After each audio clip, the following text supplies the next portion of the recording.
அடுத்தது ஒவ்வொரு அமலையும் அல்லாஹ் தஆலா மார்க்கமாக்கிறதுக்கு அல்லாஹ் சில ஹிக்மத்துகளை வச்சிருக்கிறார். ஹிக்மத் என்றால் சில நுணுக்கங்கள்.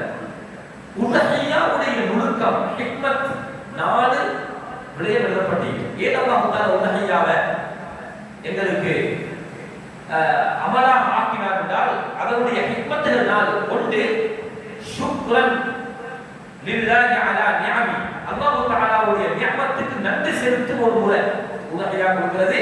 அல்லாஹ்வுடைய நிஅமத்துக்கு நாங்கள் நன்றி செலுத்தக்கூடிய ஒன்று. இரண்டாவது சொல்றாங்க தன்னுடைய குடும்பத்திற்கும் மிஸ்கீன்களுக்கும் சிறந்தொரகம் எங்களுடைய உடல்வாழ் ஜனம் குடும்பத்திற்கும் ஏனைய விருந்தாளிகளுக்கும் நாங்க ஒரு பெருநாளை முன்னிட்டு ஏதாவது ஒரு சாப்பாடை கொடுக்கக்கூடிய ஒரு சதகாவாக அல்லாஹ் தஆலா எங்களுக்கு தந்திருக்கக்கூடிய சந்தர்ப்பம். 2 பெருநாள் 2 அமல்களை செய்யலாம். நோம்பு பெருநாள்ல சதகாத்துல் ஃபித்ர் அரிசி கொடுக்கணும். ஹஜ் பெருநாள்ல இறைச்சி கொடுக்கணும்.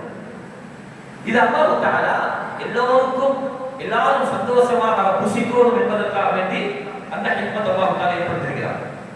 வஸதகத்தல் லில் ஃபகீர். மூணாவது எழுதுறாங்க இது இப்ராஹிம் அலைஹிஸ்ஸலாத்துடைய சுன்னத்தை ஹயாத்தாக்கின கூலி அவருக்கு கிடைச்சது. அல் உதஹியா இஹ்யா சுன்னத்தி இப்ராஹிம் அலைஹிஸ்ஸலாம் அவர்களுடைய சுன்னத்தை அல்லாஹ் தஆலா எங்களுக்கு ஹஜ் பெருநாளுடைய தினத்தில் அல்லாஹ் ஆக்கி வச்சிருக்கிறார். இந்த ஹிக்மத்துகள் தான் சொல்லப்பட்டிருக்கிறது.